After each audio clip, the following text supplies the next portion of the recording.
Hey Internet, this is part 2 of my conversation with Michelle Chmielewski. And in this part we talk a little bit about how she got into blogging and how she found her niche, writing about a day in the life of an American in Paris, and also kind of how she's built up her blog. It's a great story and I hope you enjoy it. If you missed part 1, definitely check that video out. We talk a little bit about the state of social media in Europe versus America and how she got from Utica to working in Paris.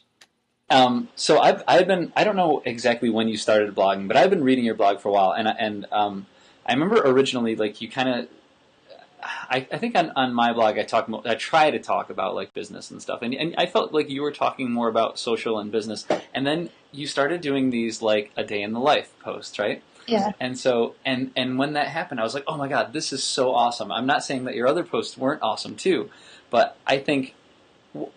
Did you were you looking for a niche? And then, because it seems like that's more of what you're doing now. You're focusing on a day in a life. Yeah. I wouldn't say necessarily. I would say I was definitely looking for my voice on my blog, and I wasn't sure what to do in the beginning because I started it initially. I was still in school, so I was still studying anthropology and marketing, and I think that's why I initially started my blog along that line, exploring, what is social media, what are companies using it for, what's the big deal, etc. And then, kind of switched to a day in the life because I realized, okay, I'm only 25. I'm not necessarily, I have my experiences, but I'm still looking too. And I wasn't necessarily, ready to give advice to brands, say this is how you need to use social media. And also I realized that there are so many people doing that already that are so great at it that I wanted to find, something that I was great at. Mm-hmm. And I realized one thing that I love is just noticing the differences and loving them between different cultures. And so I think that's where that came from, was really finding something, I think that's what everybody has to do on their blog. If you have a blog or if you have a Tumblr or whatever, find something that really speaks to you, that you're really passionate about, because it takes time. So it has to be something that you're willing, that you want to spend your time on, because it's not something that can happen in five minutes a day. Sure. It's awesome. I definitely think you found your niche, and I look forward to it every week whenever you put something up. It's great. Every Monday. Wanted to talk about the two things that have happened like recently, because I think a lot of people, like you said, they don't quite know how to build an audience, and they're churning out stuff but don't necessarily know what content works. So you had, first of all, can you talk about the hug video? And because that's kind of what brought you to 140, right? Exactly. Yeah, it was definitely the video. It was a video that I did where, actually, one day since I first lived in France, one thing that I missed was hugs. Because people do hug in France, but it's more between family or really close friends, and it's not as widespread in the U.S., where we say hi and give each other a hug. Right. Here, you give each other kisses. And it was something that during my year abroad as an exchange student, I really, really missed having hugs.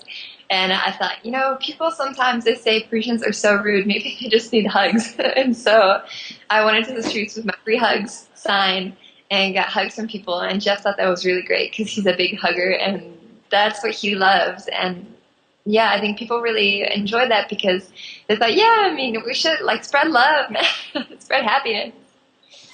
And then so how did that lead to you going to the 140? Is just the right people saw it?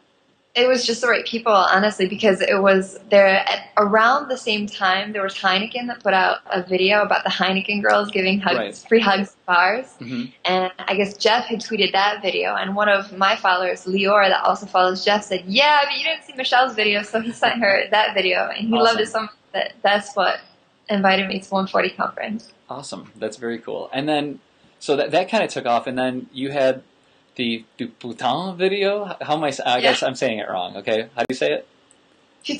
Putain. Yep. And that just went crazy. So what happened? And just tell me that story, because that's insane. I remember seeing the video the day you posted it, and then it, I don't know, you tweeted something out that was like, wow, 250,000 views. I'm like, whoa, it's only been 2 days. I know. So it was crazy. I didn't expect that reaction at all, because I think the hug video was the one that I had gotten the most views on, and it was about 2,000 or something. I was floored because I thought, who are 2,000 people that want to watch me on a video, Right.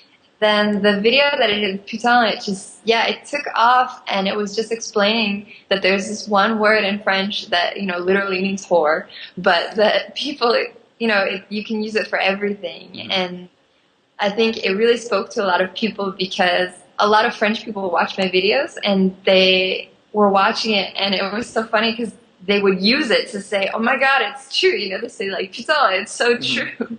And that's what made it spread. It was, I think, just a simple idea. It really spoke to them, and it was an easy idea to share. It was fun, and it just spread like wildfire, and it went on French TV twice, and it was on the radio. So it was just crazy, but really cool. Was it like to see reaction. was it very organic in the way it spread, or was it like something where, like the hug video, where Jeff Pulver saw it? Like how do you know how that got out?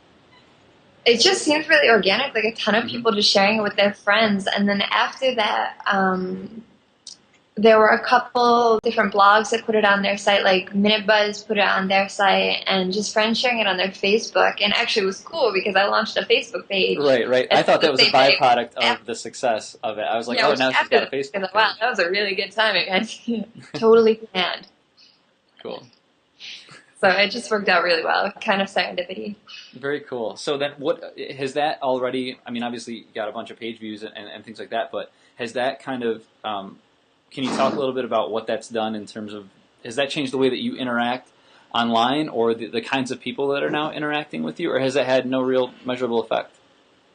Not so far, I think, because I remember actually during that week, all I could think was, oh man, what am I going to do next week? And I was super scared and just kind of, super happy and petrified at the same time about how to keep up that audience and everything. And then I just realized people were just saying to me, keep going, keep doing what you're doing. And I realized that you can't change what you're doing. If people are watching you or reading you, it's because they like what you're doing. So don't change it. Just keep doing what you're doing. Obviously I always aim to make it better and better and better, and always working on new ideas and thinking about them and turning them over. Like, I'm sure anybody that has a blog or a vlog or anything, you have so many ideas and you try to think about which ones are the best. Just, talk to the people that are reading you and, focus on what you love and what you've been doing all along. Cool.